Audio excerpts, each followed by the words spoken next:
How do you feel about dating apps? No, really. Comical. Complicated. Chaotic. And look, I get it. We've been doing this dating app thing for a long time now, over 10 years. Now, some of you might have found what you were looking for on the apps. A 2020 survey of nearly 5,000 adults in the US found that 12% have been in a committed relationship with someone they met online or married them. But for anyone still single and mingling, it can feel exhausting. And now we're seeing how all of that swiping might be hurting people's mental health. Let's look at another study. It surveyed 500 adults in the US between the ages of 18 and 54 who had used at least one dating app in the last year. Nearly 80% of people who answered said they dealt with some form of emotional fatigue or burnout with online dating. We heard the same thing from people we spoke with. I think it's the lack of actually dates produced from the dating app for me that causes the burnout. I'm talking to this person, it's so much fun and everything's going great, and then sometimes it just comes to a very abrupt halt, so it's oh,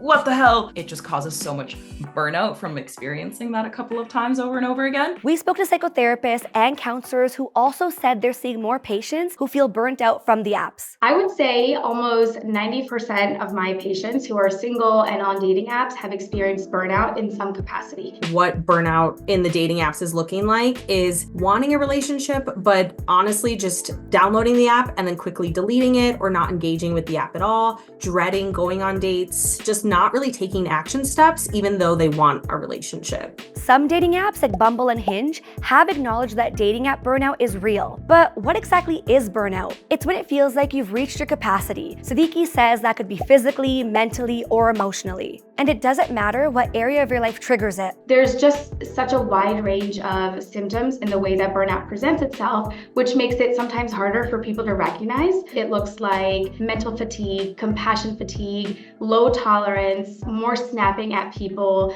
That's kind of the emotional, component of it. I just feel like with anything, when you invest too much of your energy and you're not getting the outcome that you want, you kind of need to take a step back and just take a breather. So I'm doing that right now. And let's be honest, it might be hard to take a break because dating apps are designed to keep you hooked. It's a business after all. Part of what the algorithm is trying to do is trying to show you matches that you might be interested, but you're also going to get some that maybe aren't as good because you have to swipe through those to stay on there. And so burnout itself comes from that need on the app's part to have a functioning business model. In other words, dating apps can feel like a game. Writing a witty bio, adding a funny prompt, choosing your perfect photos, then swiping left or right, matching and unmatching, maybe even buying a profile boost. The gamification leads to burnout because it doesn't feel like there's a genuine connection being sought. Burnout comes from kind of a lack of romanticism almost with the technology. In her research, Caduto says she's seen the way dating apps and technology affect our everyday lives. Like if you're having a conversation with someone, but in the back of your mind, you're worried about when you'll get that next match or message. And you keep checking your app notifications while at school or work.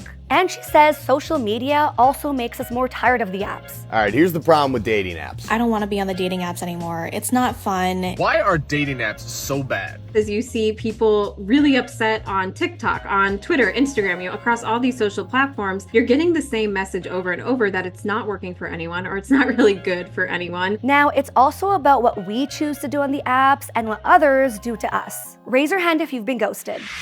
Along comes Ted, a Libra who likes puppies and offers to take me on a sunset sail.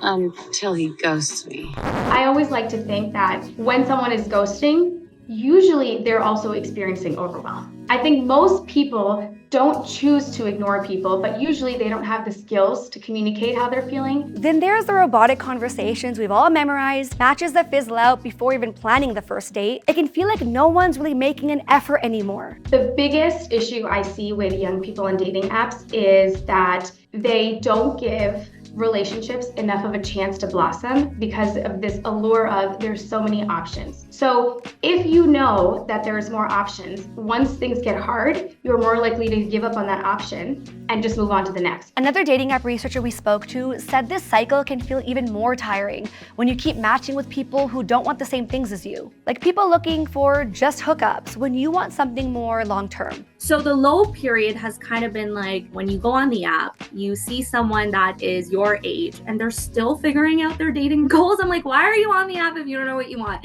But whether we hate them or love them, apps have found a spot in dating culture today. So how can we use them in a healthier way? The experts we spoke to said there's some steps that you can take. First, pause the app or delete it. Either way, just take a break. Second, don't use multiple apps and don't talk to a bunch of people at once.